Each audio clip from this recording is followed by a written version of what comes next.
안녕하세요. 오늘 오후부터 내일 오전까지 눈이 많이 온다고 그러네요. 어디 참 안전하게 잘 계셨으면 좋겠습니다. 네, 사도신경 하심으로 12월 16일 새벽 예배를 시작하도록 하겠습니다. 전능하사 천지를 만드신 하나님 아버지를 내가 믿사오며 그 외아들 우리 주 예수 그리스도를 믿사오니 이는 성령으로 잉태하사 동정녀 마리아에게 나시고 본디오 빌라도에게 고난을 받으사 십자가에 못 박혀 죽으시고 장사한 지 사흘 만에 죽은 자 가운데서 다시 살아나시며 하늘에 오르사 전능하신 하나님 우편에 앉아 계시다가 죄로서 산 자와 죽은 자를 심판하러 오시리라. 성령을 믿사오며 거룩한 공회와 성도가 서로 교통하는 것과 죄를 사해 주시는 것과 몸이 다시 사는 것과 영원히 사는 것을 믿사옵나이다. 아멘. 찬송가 86장 함께 하시도록 하겠습니다. 찬송가 86장입니다. 통합으로도 86장입니다. 찬송가 86장 함께 하시겠습니다. 내가 늘 의지하는 예수.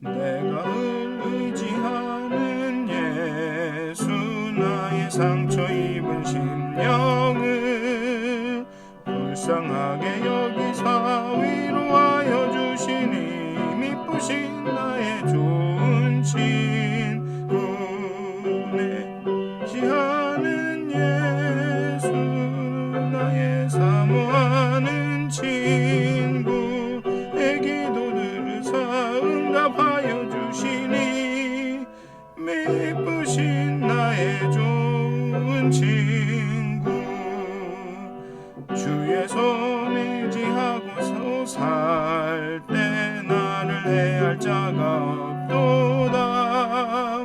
주님 나의 마음을 크게 위로하시니 미쁘신 나의 좋은 친구 내가 의지하는 예수 난 나의 사모하는 친구 나의 기도 들으사 응답하여 주시니 미쁘신 나의 좋은 친구 내가 요단강 건너가며 마음이 두려워서 떨 때도 주가 인도하시니 어찌 두려워하랴 미쁘신 나의 좋은 친구 야 의지하는 예수 나 사모하는 친구 나의 기도 들으사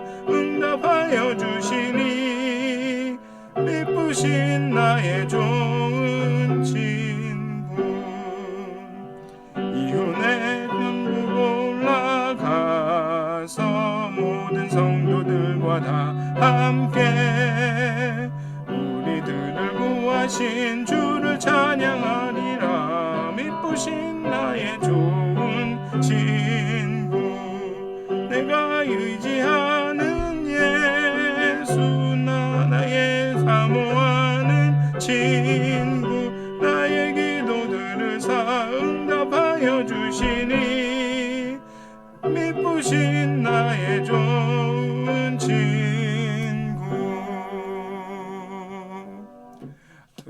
죄송합니다. 제가 이 반주를 잘 못 따라갔네요. 찬송가 79장 한 장 더 하시겠습니다. 찬송가 79장 통합으로는 40장입니다. 주 하나님 지으신 모든 세계 찬송가 79장입니다. 통합으로는 40장 주 하나님 지으신 모든 세계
위대하심을 내 영혼이 찬양하네. 숲속이나 험한 산골짜기에서 지적 있는 저 새소리들과 고요하게 흐르는 시냇물은 주님의 솜씨 노래하도다. 주님의 높고 위대하심을 내 영혼이 찬양하네. 주님의 높고 위대하심을 내 영혼이 찬양하네. 주 하나님 독생자 아낌없이 우리를 위해 보내주셨네. 십자가에 피 흘려 죽으신 주 내 모든 죄를 대속하셨네. 주님의 높고 위대하심을 내 영혼이 찬양하네. 주님의 높고 위대하심을 내 영혼이 찬양하네. 내 주 예수 세상에 다시 올 때 저 천국으로 날 인도하리. 나 겸손히 엎드려 경배하며 영원히 주를 찬양하리라. 주님의 높고 위대하심을 내 영혼이 찬양하네. 주님의 높고 위대하심을 내 영혼이 찬양하네.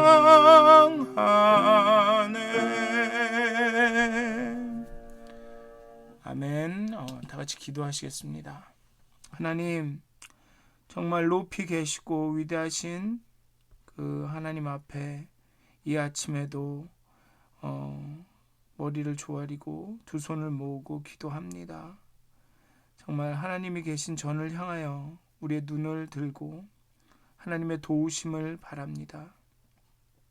정말로 우리의 믿음의 선배들이 하나님의 임재하심을 구하고 하나님이 어디에 계신지를 물으실 때마다 하나님은 그들에게 자연을 보여주시며 그 창조의 세계를 보여주시며 하나님이 하신 그 신묘막측한 그런 일들을 보여주시며 이 세상 가운데 온 삶 가운데 하나님이 일하고 계심을, 하나님이 역사하고 계심을, 하나님이 주관하고 계심을 보여주셨습니다. 정말 이렇게 어렵고 곤고한 시기 가운데 때로는 우리의 마음 가운데 하나님이 어디 계신가, 하나님이 일하고 계신가, 하나님이 참으로 우리를 도우시는가 라고 질문할 때가 너무나도 많습니다. 하지만 우리가 이런 아침에 떠오르는 태양을 보며 지저귀는 새들의 소리를 들으며 저 바람의 움직임을 보며 느끼며 정말 하나님이 여전히 운행하고 계심을, 우리 가운데 일하고 계심을, 우리 가운데 역사하심을 깨달아 알게 하여 주시고 정말 이 아침에 하나님께 기도하고 말씀을 묵상하고 우리가 찬양할 때 정말 하나님의 임재하심을 다시 한번 깨달아 알게 해 주시옵소서. 우리 삶 가운데 일하고 계심을 우리가 보고 경험하게 하여 주시옵소서. 우리의 영혼의 눈을 띄워 열어주시고 우리의 마음을 민감케 하여서 정말 우리 속에서, 우리 안에서, 우리의 마음을 통해, 우리의 생각을 통해 역사하시는 하나님과 함께 일할 수 있도록 오늘도 함께 하여 주시옵소서. 감사합니다. 예수님의 이름으로 기도하였습니다. 아멘. 오늘 함께 나누실 말씀은 누가복음 9장의 말씀입니다. 누가복음 9장 28절에서 36절까지의 말씀입니다. 누가복음 9장 28절에서 36절까지의 말씀입니다. 제가 봉독하여 드리도록 하겠습니다. 이 말씀을 하신 후 8일쯤 되어 예수께서 베드로와 요한과 야고보를 데리고 기도하시러 산에 올라가사 기도하실 때 용모가 변화되고 그 옷이 휘어져 광채가 나더라. 문득 두 사람이 예수와 함께 말하니 이는 모세와 엘리야라. 영광 중에 나타나서 장차 예수께서 예루살렘에서 별세하실 것을 말할세. 베드로와 및 함께 있는 자들이 깊이 졸다가 온전히 깨어나 예수의 영광과 및 함께 선 두 사람을 보더니 두 사람이 떠날 때에 베드로가 예수께 여짜오되 주여 우리가 여기 있는 것이 좋사오니 우리가 초막셋을 짓되 하나는 주를 위하여 하나는 모세를 위하여 하나는 엘리야를 위하여 하사이다 하되 자기가 하는 말을 자기도 알지 못하더라. 이 말을 할 즈음에 구름이 와서 그들을 덮는지라. 구름 속으로 들어갈 때 그들이 무서워하더니 구름 속에서 소리가 나서 이르되 이는 나의 아들 곧 택함을 받은 자니 너희는 그의 말을 들으라 하고 소리가 그침에 오직 예수만 보이더라. 제자들이 잠잠하여 본 것을 무엇이든지 그때는 아무에게도 이르지 아니하니라. 아멘. 참 유명한 이야기죠. 예수님의 변화산 사건입니다. 유대인들의 이 종말론적인 시각에 따르면 역사의 마지막에 그 역사의 큰 변화가 오기 직전에 그 역사의 마지막에 모세와 엘리야가 다시 등장할 것이다 라는 그런 시각이 있었습니다. 따라서 변화산에서 모세와 엘리야가 등장해서 예수님과 이야기를 나눈 것은 유대인의 관점에서 볼 때는 예수님의 하나님의 통치라는 새로운 세상, 하나님의 나라가 임하는 그런 종말론적 사건을 성취하시는 분이라는 것을 보여주는 것입니다. 예수를 통해서 정말 새 나라가, 하나님의 나라가 시작될 것이다라는 것을 극명하게 보여주시는 거죠. 오늘의 단락의 마지막에 하늘로부터 들린 음성은 다시 한번 예수가 하나님의 아들임을, 택함 받은 자임을, 메시아임을 말하며 그의 말씀을 들으라고 말합니다.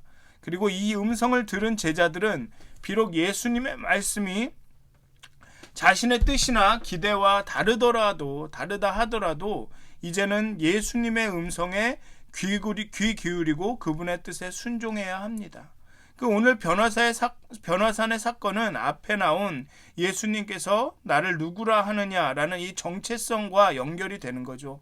하나님의 그리스도, 즉 이 세상을 바꿀, 이 세상에 하나님의 나라의 임함을, 하나님의 능력을 선포하실 분, 그렇게 이 종말론적인 구원자로 등장하신 분이다라는 것을 다시 한번 이 변화산의 사건을 통해서 확인하고 증명하려는 것입니다. 그리고 한 가지 더 말씀드릴 것은 여기서 종말론적이다라는 말은 세상이 끝난다, 이 세상이 없어진다, 이 세상이 사라진다라는 의미가 아니라 이 세상이 정말로 끝난 것처럼 변화된다라는 것이죠. 다시 말하면 이 세상 나라는 사라지지만 하나님의 나라가 도래한다라는 그 큰 변화를 이야기하는 게 종말이다라는 것이죠. 이 유대인들에게는 종말은 그거였습니다. 요즘 영화나 이런 것이 보여주는 그 종말은 이 세상이 막 다 없어지고 망하고 원시 시대로 돌아가는 이런 거지만 유대인들에게 종말로는 하나님의 나라가 임해서 이 세상이 극단적으로 변화되는 것을 의미합니다. 근데 이제 여기 본문에 보면 이 말씀을 하신 후 제자들과 기도하러 산에 올라가신다라고 28절에 나옵니다. 이 말씀을 하신 후. 여기서 이 말씀이 무엇이냐에 대한 해석이 좀 있습니다. 다른 해석들이 있습니다. 어떤 이는 이 말씀을 하신 후라는 이 말씀이 앞단락의 전체를 가리킨다고 합니다. 근데 그렇게 해석을 하면 오늘의 이 변화산의 모습은 그냥 개별적인 아무 앞뒤와 아무 관계가 없는, 즉 이 말씀을 하신 후가 전혀 앞과의 특별한 연결이 아닌 그냥 문맥을 연결한, 이 말씀이 끝난 다음에 이 일도 하셨다라는 이 변화산의 사건이 전혀 앞과는 연결이 안 되는 단독적인 사건이 되는 것입니다. 그런데 이 말씀을 하신 후라는 이 말을 압달락 전체를 가리키는 것이 아니라 바로 앞에 있는 27절에 나온 말씀, 여기 섰는 사람 중에 죽기 전에 하나님 나라를 볼 자들도 있느니라 라는 것을 언급하는 것으로 생각하게 되면 이 변화산의 사건은 하나님 나라와 연관이 되어서 해석해 볼 수 있는 여지가 생깁니다. 즉 종말론적 관점에서 이 변화산의 사건을 볼 수 있는 여지가 생기는 것이죠.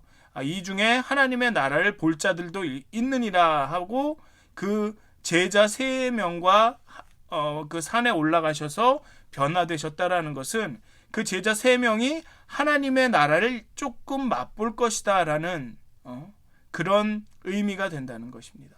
즉 변화산 사건은 하나님 나라의 권능이 임할 것에 대한 것을, 그 하나님 나라의 능력과 권능과 그 변화를 미리 보여주는 기능을 하게 된다는 것이죠.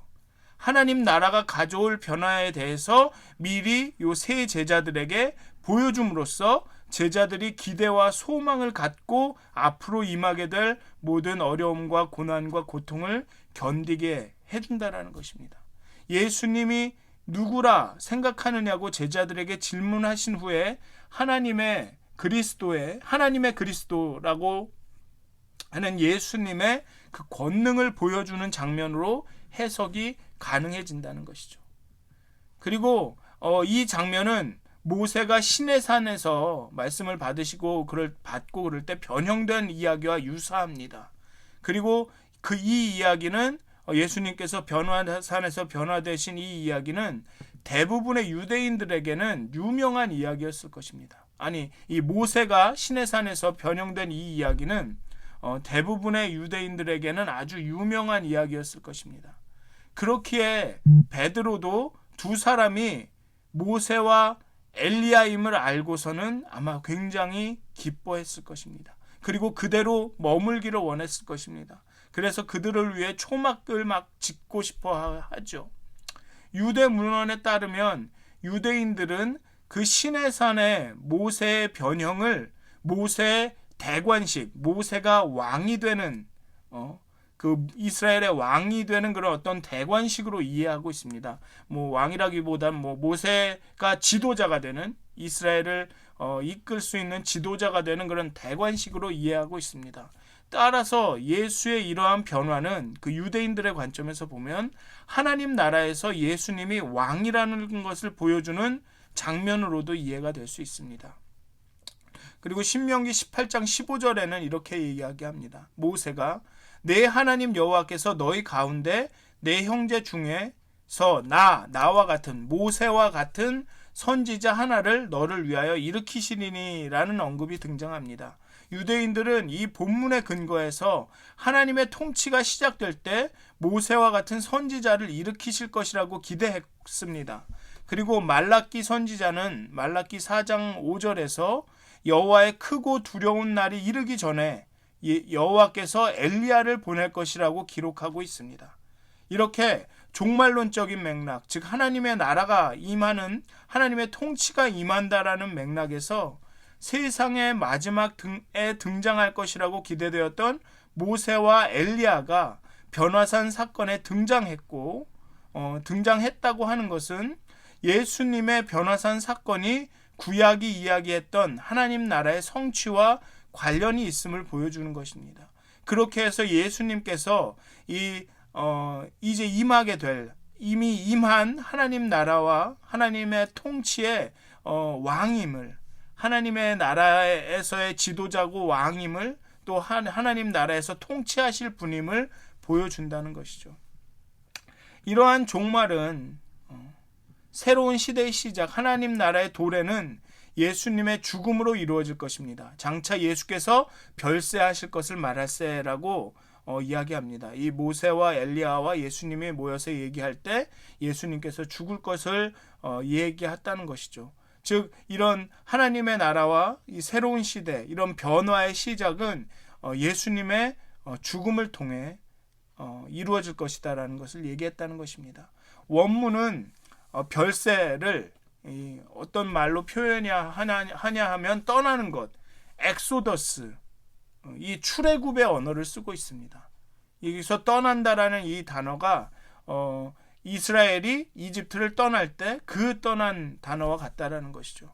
즉 출애굽해서 이스라엘이 새 나라를 이루었듯이 하나님의 나라는 예수를 통해, 예수님의 죽음과 부활을 통해, 예수님의 떠남을 통해서 새 나라가, 새 하나님의 나라가 시작될 것임을 이 세 사람이 이야기하고 있었다는 것입니다. 그리고 이를 확인이나 하듯이 하늘에서 음성이 있습니다. 구름이 오고 구름이 제자들을 덮고 그 가운데서 이는 나의 아들, 나의 택함을 받은 자니 너희는 그의 말을 들으라 라고 음성이 있습니다. 그런데 여기서 그의 말을 들으라 라는 이 명령에서 그의 말이 어떤 말일까요? 그의 말을 앞으로 예수가 하시게 되는 모든 말을 의미한다고 해석할 수도 있습니다. 그렇게 해석하는데 아무 무리가 없습니다. 왜냐하면 예수님은 메시아고 그 메시아가 할 일을 하시기 때문입니다. 그런데 만약에 구름이 와서 그들을 덮고 그 말을 한 시점을 생각해 보면 좀 더 구체적인 해석이 가능해집니다. 이제 34절에 보면 이 말을 할 즈음에, 이 말 할 즈음에 구름이 와서 그들을 덮는지라. 제자들이 이 말을 할 즈음에라고 이야기하고 있습니다. 그럼 제자들은 어떤 말을 했습니까? 특히 베드로는 무슨 말을 했을까요? 베드로는 예수가 변화되어서 모세와 엘리야와 함께 있는 것이 너무 좋았습니다. 왜냐하면 종말론적으로 유대인들이 갖고 있던 그런 희망이, 소망이 거기에 이루어진 것이기 때문이죠. 즉 하나님의 나라와 권능이 거기에 나타나고 있고 그 변화가 나타나고 있고 하나님의 영광이 거기에 나타나 있었습니다. 이것이 앞으로 새롭게 변화될 세상이구나, 그 새롭게 변화될 세상에서 누릴 수 있는 것이구나 라며 그냥 그대로 머물고 싶었습니다. 그래서 초막을 짓고 거기서 계속 살았으면, 그렇게 좋게 아주 그런 아주 영광스러운 체험 가운데 그저 그렇게 살았으면, 살기를 원했습니다. 그런데 재밌는 것은 여기 32절에 보면 베드로와 및 함께 있는 자들이 깊이 졸다가 온전히 깨어나라고 이야기하고 있습니다. 이들은 졸다가 이 예수님과 엘리야와 모세가 장차 예수께서 예루살렘에서 별세하실 것에 대해서 이야기했다라는 것을 듣지 못했습니다. 그렇기 때문에 이 베드로는 예수님이 이곳을 떠나서 다시 세상으로 돌아가서 다시 이 낮은 곳으로 내려가서 땅으로 내려가서 죽으셔야 할 것을 알지 못했습니다. 그러니까 여기서 초막을 짓고 계속 이렇게 좋게 삽시다라고 제안을 한 거죠. 그리고 이 제안을 할 즈음에, 이 말을 할 즈음에 구름이 와서 그들을 덮고 구름 속에서 소리가 나서 이는 나의 아들, 택함을 받은 자, 메시아이다, 인류를 구원할 자이다. 여기서 이렇게 있을 사람이 아니라 구원을 위해 자기의 목숨을 내어줄 자다. 그러니 그의 말을 들으라.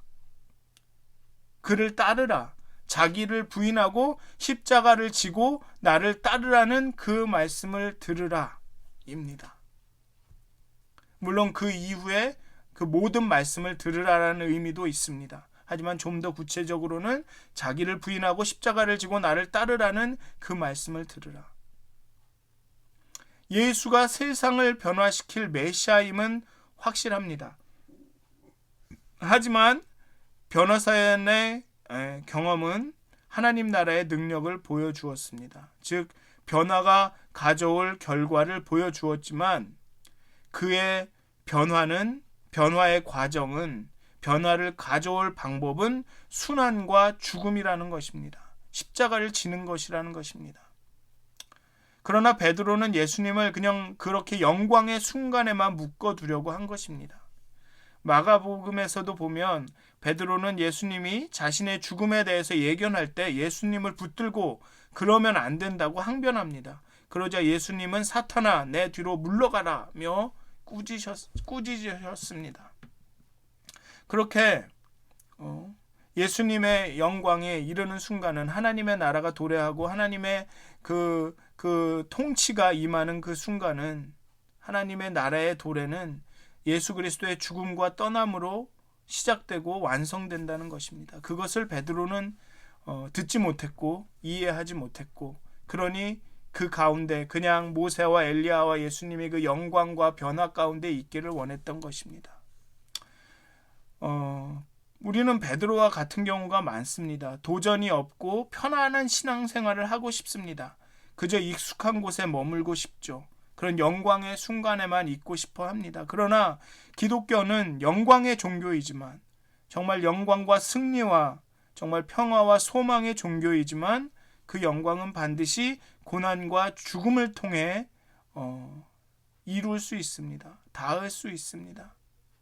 여러분들 정말로 편하게 신앙생활 하시고 싶고, 정말 익숙하게 교회에 나와서 예배드리고 교인들과 이렇게 교제 나누고 찬송하고 막 그런 익숙한 생활을 빨리빨리 하고 싶으시겠지만, 어쩌면 지금의 우리가 겪고 있는 고난과 이 어려움과 때로는 마치 죽음 같은 그 두려움들, 이 모든 것들이 어쩌면 그 영광에 이르기 위한 하나의 길일지도 모르겠습니다. 하나의 과정인지도 모르겠습니다. 그래서 정말로 정말 이 어려움과 이 도전을 그런 관점에서, 새로운 변화의 시작의 관점에서 그 하나님의 영광이 우리에게 임하는 그런 하나의 과정으로 좀 여기셨으면 좋겠습니다. 그래서 오늘 하루를 살아가실 때 정말로 소망을 가지시고, 이 고난과 고통과 어려움 끝에는 정말로 그 영광이, 그 변화된 우리가 있을 것이라는 예수님과 의 깊은 교제가, 예수님과의 그 영광의 순간이 있을 것이라는 그 소망 가운데 오늘 하루를 또 잘 살아가셨으면, 그렇게 또 잘 이기셨으면 좋겠습니다. 그렇게 되시기를 기도하고 축원드립니다. 다 같이 기도하시겠습니다.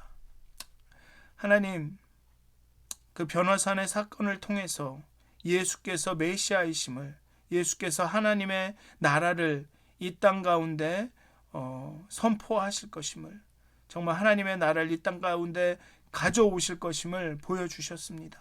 그리고 그 변화의 순간이, 그 영광의 순간이 어떠할 것임을 변화산의 사건을 통해서 보여주셨습니다. 하지만 그 영광의 순간은, 그 변화의 순간은, 하나님의 나라는 예수 그리스도의 죽음을 통해서 옵니다. 그리고 예수 그리스도께서는 우리에게 자신을 부인하고 십자가를 지고 따르라고 말씀하십니다.